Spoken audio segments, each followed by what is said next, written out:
This is Dr. Vinay Kumar. I'm happy to meet you once again. And today I would like to take the next chapter in the English grammar. In my last video, I presented what noun is. And today we are going to the next chapter. Before that, I would like to talk about one of my friends, Ravi. Ravi is a teacher. Ravi is a good friend of mine. Ravi works in a very reputed school. Ravi teaches English. Ravi's father works in the railways and Ravi likes everybody. Now, what was wrong in that? The mistake was that I kept repeating one word, Ravi.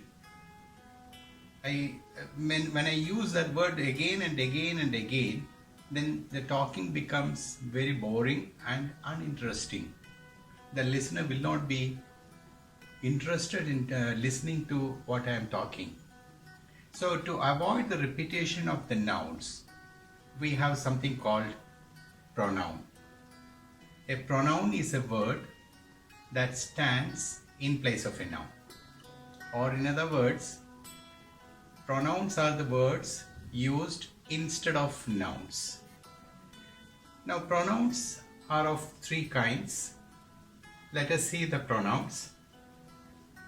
I and we, you, he, she, they, and it. These are the three categories of pronouns. I and we is called as personal pronouns of first person. It's mainly because the speaker, the one who is speaking, uses these words.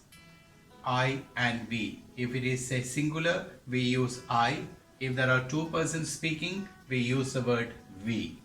And so it's the speaker who uses that word, and so it is called the first person. The pronoun you is told to be in second person. That is the personal pronoun of second person, mainly because it is the person spoken to. When one is speaking to another person, we point at him and tell you are very good, you are a nice boy, you are a nice man. We will be talking the second person, you. So second person, the word you is a person spoken to. Third person has four pronouns in it. He, she, they, and it. He, she, and it are considered to be singular and they plural. Third person pronouns are the pronouns spoken about or spoken of. When somebody is talking to another person, if you are referring about somebody else, then that somebody will be called as he, she, they, or it. So they are somebody spoken of. So they are considered to be in the third person. And here, first person, I, is always used as singular and we, plural. I can give you the example. I am Vinay Kumar. I am talking to you. Instead of telling Vinay Kumar is talking to you, I am using the word I. That I stands in place of Vinay Kumar. Suppose there is another person standing beside me, and if I am talking about both of us, I will be referring as we. We are teaching you. The next one is you.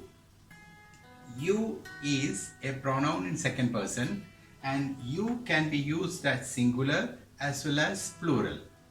I am talking to you. You are a listener. You are learning grammar from me. That you can be anybody from your group, the one who is listening. So you is in the second person.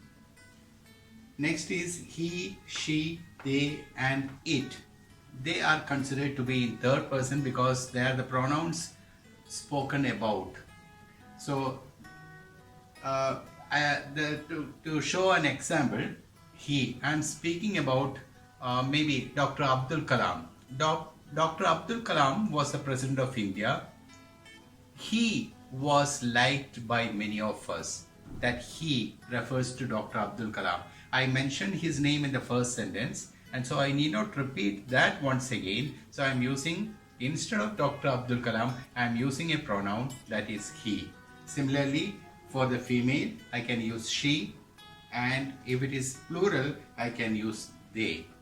It, sometimes it can be used for non-living things, and sometimes it can be used for living things also. When we talk about babies, and if you don't want to mention the correct gender, then we can use it as it also. So that is always considered as singular. So these are the pronouns. Use the pronouns correctly when you talk so that you can have an impression among all your friends. I hope you understood this part of speech pronoun. So again, I will come back to you with another video in English grammar the next lesson. Till then, revise my previous lessons and get ready for the next lesson. Please share this video with your friends and subscribe to my video channel. Don't forget, I'll be seeing you in my next video. Till then, bye. Take care.